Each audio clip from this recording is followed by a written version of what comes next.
ವಿಜಯನಗರ ವಿಧಾನಸಭಾ ಕ್ಷೇತ್ರದ ವಾರ್ಡ್ ಸಂಖ್ಯೆ 167ರಲ್ಲಿ ಇಂದು ವಿವಿಧ ಅಭಿವೃದ್ಧಿ ಕಾಮಗಾರಿಗಳಿಗೆ ಚಾಲನೆ ನೀಡಲಾಯಿತು. ಜನಪ್ರಿಯ ಶಾಸಕರಾದ ಶ್ರೀ ಎಂ. ಕೃಷ್ಣಪ್ಪರವರ ಮಾರ್ಗದರ್ಶನದಲ್ಲಿ ಹಲವು ಭಾಗಗಳಲ್ಲಿ ಗುದ್ದಲಿ ಪೂಜೆ ಕಾರ್ಯಕ್ರಮಗಳು ನೆರವೇರಿದವು.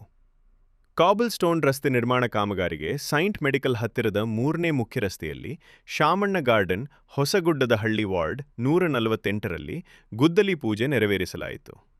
ಅದೇ ರೀತಿಯಲ್ಲಿ ಹೊಸಗುಡ್ಡದ ಹಳ್ಳಿ ಸಿ ಸ್ಟ್ರೀಟ್ ವಾರ್ಡ್ 148ರಲ್ಲಿ ಹೊಸದಾಗಿ ಎಲ್ಇಡಿ ಬೀದಿ ದೀಪಗಳನ್ನು ಅಳವಡಿಸುವ ಕಾಮಗಾರಿಗೂ ಚಾಲನೆ ನೀಡಲಾಯಿತು. ಇನ್ನು ಕುಡಿಯುವ ನೀರಿನ ಸೌಲಭ್ಯವನ್ನು ಮತ್ತಷ್ಟು ಉತ್ತಮಗೊಳಿಸುವ ಉದ್ದೇಶದಿಂದ ಹೊಸಗುಡ್ಡದ ಹಳ್ಳಿ ವಾರ್ಡ್ 148ರ ಎ-ಬಿ-ಸಿ-ಇ ಅಡ್ಡ ರಸ್ತೆಗಳಲ್ಲಿ ಪೈಪ್ಲೈನ್ ಅಳವಡಿಸುವ ಕಾಮಗಾರಿಗೂ ಗುದ್ದಲಿ ಪೂಜೆ ನೆರವೇರಿತು.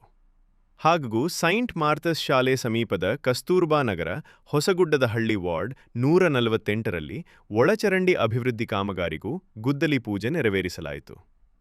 ಈ ಕಾರ್ಯಕ್ರಮಗಳಲ್ಲಿ ಸ್ಥಳೀಯ ನಿವಾಸಿಗಳು, ಮುಖಂಡರು ಹಾಗೂ ಕಾರ್ಯಕರ್ತರು ಭಾಗವಹಿಸಿ ಅಭಿವೃದ್ಧಿ ಕಾರ್ಯಗಳಿಗೆ ಸಂತೋಷ ವ್ಯಕ್ತಪಡಿಸಿದರು.